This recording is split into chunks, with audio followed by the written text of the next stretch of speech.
Good morning students. मैं Sanjeet Singh Pawar Mother Miracle digital classes में आपका स्वागत करता हूं। आज हम क्लास टेंथ के एक टॉपिक इलेक्ट्रिक करंट के बारे में पढ़ेंगे। ठीक है, तो what is electric current? Electric current क्या होता है? Flow of electric charges in a conductor is called electric current. ठीक है, flow of electric charges in a conductor is called electric current. इसका मतलब जब आपने आपने वो दो पॉइंटों के बीच में पोटेंशियल डिफरेंस रखा, एक प्लस पे और एक माइनस पे। जो प्लस पे होता है वो हायर पोटेंशियल होता है और जो माइनस होता है वो लोअर पोटेंशियल होता है। ठीक है, जब आप इसके बीच में कोई कंडक्टर जोड़ देते हैं, जैसे कोई वायर, तो क्या होता है, जो चार्जेस होते हैं वो हायर पोटेंशियल से लोअर पोटेंशियल की तरफ चलना शुरू कर देते हैं। इसका मतलब यहाँ से चार्जेस यहाँ तक पहुँचे, इसका मतलब चार्ज क्या होने लगे, फ्लो होने लगे। तो ये जो फ्लो ऑफ चार्ज हो रहा है, that flow of charge in a conductor is called electric current. उसी को हम इलेक्ट्रिक करंट कह देते हैं। ठीक है, जैसे जो मेटल होते हैं, मेटल में जो चार्जेस जो करंट को कैरी करते हैं वो इलेक्ट्रॉन्स होते हैं। तो there are free electrons to move from one potential to another potential. उससे क्या होता है, तो जो करंट होता है वो एक जगह से दूसरी जगह मूव करना शुरू कर देता है।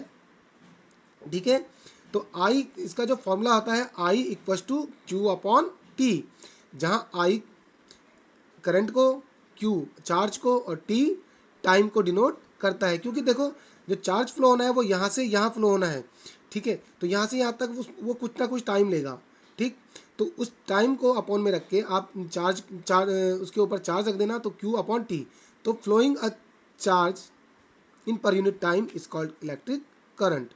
ये डेफिनेशन ये भी बनती है। ठीक है, the SI unit of electric current is ampere. जो इलेक्ट्रिक करंट की जो एसआई यूनिट है वो एम्पियर होती है। इसको हम ए से डिनोट करते हैं। एक सिंबल आता है एम्पियर के लिए, ए, हम इससे उसको डिनोट करते हैं। ठीक है, अब आपसे क्वेश्चन पूछा जाता है, डिफाइन 1 एम्पियर। 1 एम्पियर को डिफाइन कीजिए। तो when 1 coulomb of charge flows through any cross section of a conductor in 1 second, the electric current flowing through it is said to be 1 ampere. दोबारा सुनो, when 1 coulomb of charge flows through any cross sections of a conductor in 1 second, the electric current flowing through it is said to be 1 ampere. क्या होता है, जब आपने कोई conductor लिया, आपके पास कोई कंडक्टर है, आपने इस कंडक्टर पे कहीं पे क्रॉस सेक्शन बना दिया। क्रॉस सेक्शन मतलब जैसे कोई ये सिलेंडर होता है और सिलेंडर छोटे छोटे सर्कल से मिलकर बनता है। ठीक है, वहीं हम वहाँ पर हमने एक निशान बना दिया, इसका मतलब इसको एक सर्कल टाइप का बना दिया। अब इस सर्कल से ये इसका एक क्रॉस सेक्शन हो गया कंडक्टर का। इस कंडक्टर से, क्रॉस सेक्शन से, जो पर यूनिट में जितने एक सेकंड में, अगर इस वाले पॉइंट से अगर एक सेकंड में अगर 1 कूलम का चार्ज फ्लो कर जाएगा, तो उस कंडक्टर से 1 एम्पियर का करंट फ्लो हो जाएगा। ठीक है, दोबारा सुनो, जब किसी क्रॉस सेक्शन से, ये क्रॉस सेक्शन है, इससे एक सेकंड में 1 एम्पियर का करंट फ्लो हो जाता है, तो उस पॉइंट से जो करंट फ्लो होता है वो 1 एम्पियर का होता है। ठीक है, तो इसीलिए लिखा है, when 1 coulomb of charge flows through any cross section of a conductor in 1 second, the electric current flowing through it is said to be 1 ampere. ठीक है, तो 1 ampere equal to 1 coulomb upon 1 second. बोला है ना कि एक second में जितने कूलम चार्ज फ्लो कर जाते हैं, तो जो आपका करंट फ्लो होता है वो 1 एम्पियर होता है। एम्पियर बड़ी यूनिट होती है, इसकी जो छोटी यूनिट होती है वो मिली एम्पियर होती है। तो 1 मिली एम्पियर इक्वल टू होता है 10⁻³ एम्पियर। ठीक है,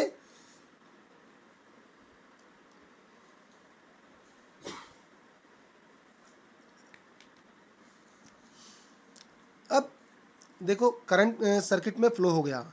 ठीक है, करंट सर्किट में फ्लो हो गया है, तो आप उसको करंट को मेज़र कैसे करोगे?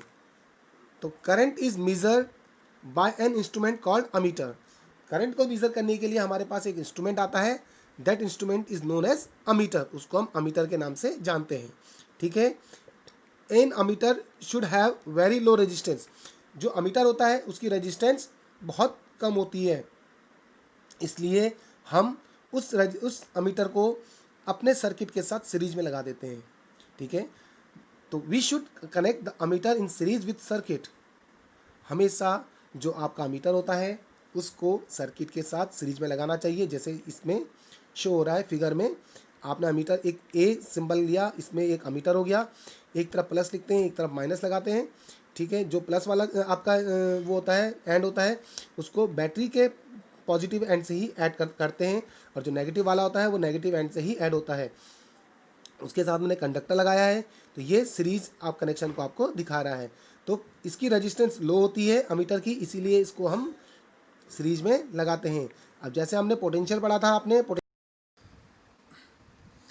पोटेंशियल आपका सर्किट के साथ पैरेलल में होता है। जैसे आपको ये पोटेंशियल दिख रहा है, पोटेंशियल का पॉजिटिव, जैसे मैंने अमीटर में बताया आपको कि जो पॉजिटिव होता है वो पॉजिटिव टर्मिनल से ही ऐड होता है बैटरी के साथ। उसी तरीके से पोटेंशियल जो आपका वोल्टमीटर होता है उसका पॉजिटिव भी बैटरी के पॉजिटिव के साथ ऐड होता है, और नेगेटिव के साथ टर्मिनल के साथ ऐड होता है।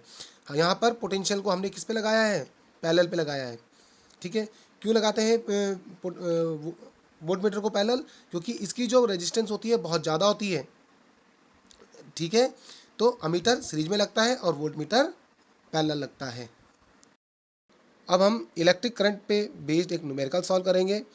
देखो कैसा सवाल, पेपर बहुत ज़्यादा इम्पोर्टेंट सवाल है, पेपर में आता है, उत्तराखंड बोर्ड के पेपर में तो आता ही है, बहुत ज़्यादा रियल चांस हो जाते हैं।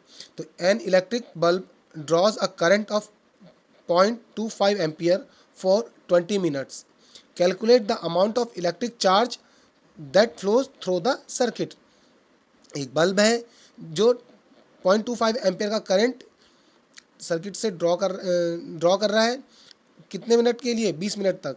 तो आपको कितना amount of charge, electric charge क्या करेगा, उस सर्किट से फ्लो कर जाएगा, वो आपको निकालना है। तो जो आपको दिया है उसमें सबसे पहले क्या है, सॉल्यूशन में देखना, आपको दिया है I इक्वल टू 0.25 एम्पियर। उसके बाद आपको दिया है Q आपको निकालना है।